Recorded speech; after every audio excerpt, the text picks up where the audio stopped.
So there's been a bit of news recently about Blizzard, of course, wanting to make it harder to buy their own older games. As of the day that this video is going to go live, they are delisting the original Warcraft 1 and 2 from Good Old Games, otherwise known as GOG or the GOG launcher. And this just so happens to be happening coincidentally right after they released brand new remasters of those games on their own service.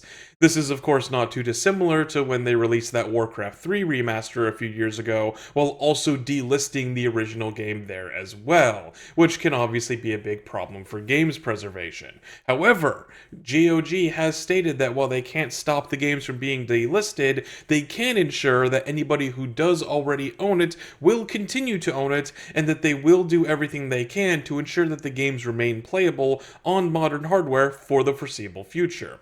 Now, that is great and all, but this has naturally sparked another round of discussions on the nature of games preservation, and it's also kind of given me an excuse to make this quick and dirty video to voice an opinion that I think I'm mostly in the minority about right now, which is the nature of physical versus digital games when it comes to preservation. You see, there's this stigma against digital games, like they're not as quote-unquote real as physical games. The idea being that as long as you buy a game physically, it's at least like really right there in your hand, and no developer can actually take that away from you.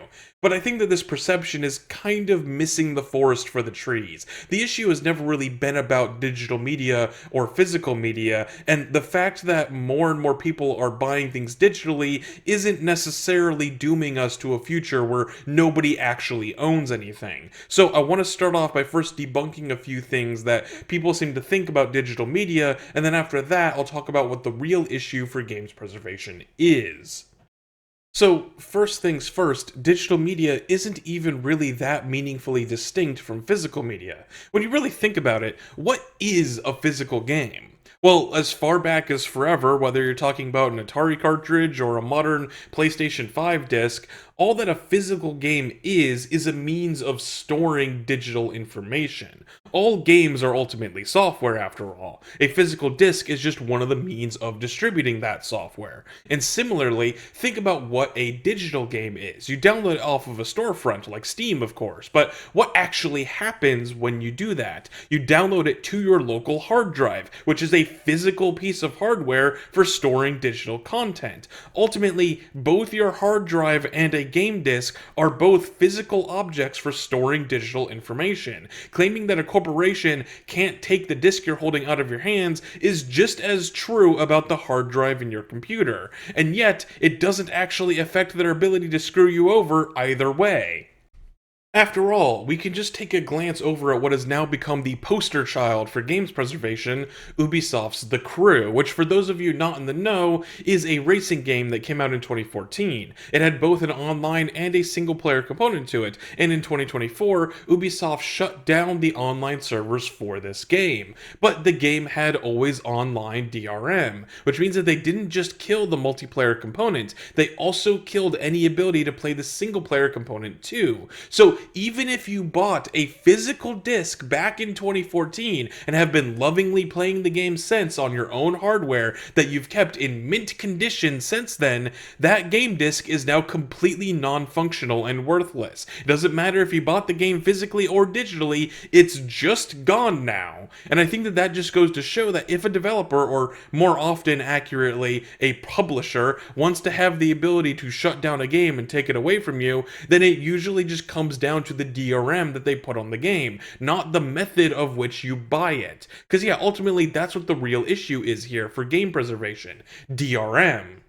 DRM is basically the stuff that makes it so that you can't just freely create copies of your games to give to your friends for free, and has basically been part of gaming forever. Like, this isn't a new thing. I mean, hell, if you think about it, a physical cartridge can be thought of as a means of DRM. Most people don't exactly have the hardware that can just casually read NES or Sega Genesis cartridges and such, let alone make copies of them, especially back in the day when they were first coming out. Then, even when we transitioned to using using discs, which most people do have the hardware to handle, there were still methods to make them physically unreadable by normal hardware. Like, I'm pretty sure the PlayStation 1 would use some kind of weird wobbly groove thing on the discs that made it nearly impossible for like a normal disc reader to burn or replicate or whatever. Point being that like even in the modern era, most DRM is purely software based with code attached to it that tries to detect if you're trying to do things like copying and whatnot. The point I'm trying to get at here is that the actual stuff that kills preservation is this, it's DRM.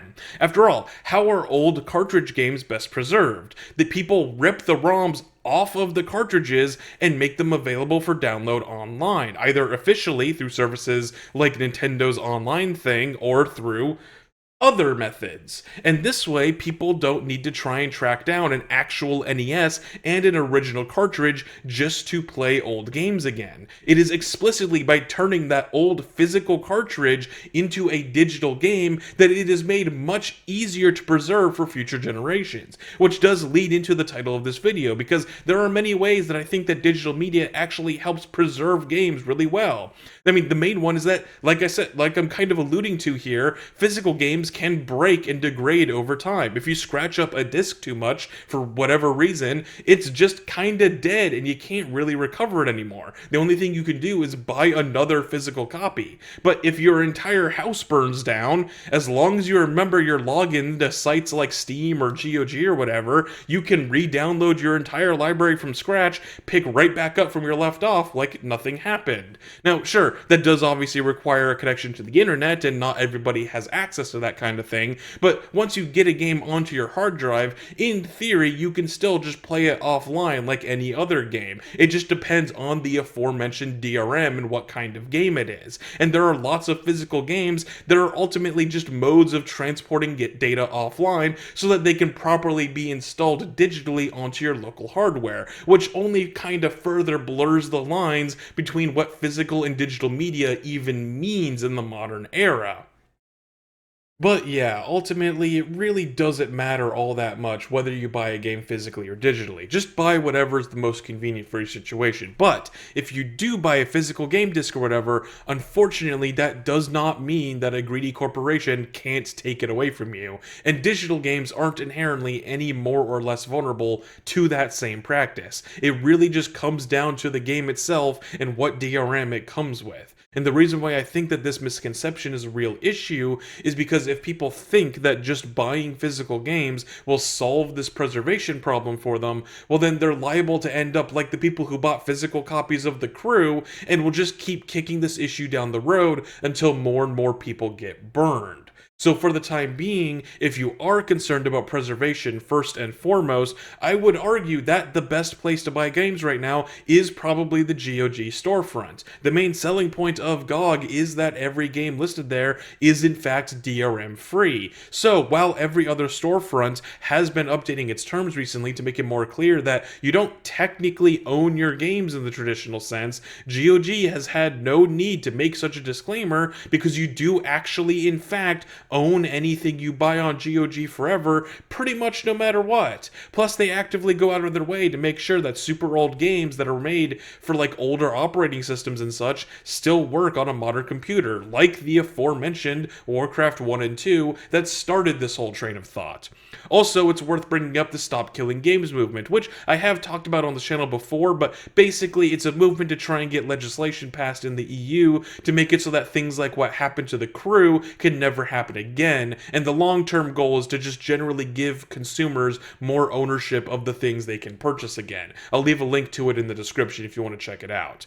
And obviously, while it is great that GOG exists as a DRM-free storefront, obviously not all games are going to be made available through it. So if you really want to make a difference towards trying to increase your ownership over your games, supporting causes like this are probably the best way to do that right now. And as for what to do in the meantime for other games that are not currently on GOG, well, I'm sure that many people could interpret some of the points that I've made in this video as a way to justify things like piracy and emulation as a way to preserve games and dodge dumb corporate BS. And well, I'm not saying that that is the conclusion that you should have arrived at with this video, but everyone is in fact entitled to their own opinions and interpretations.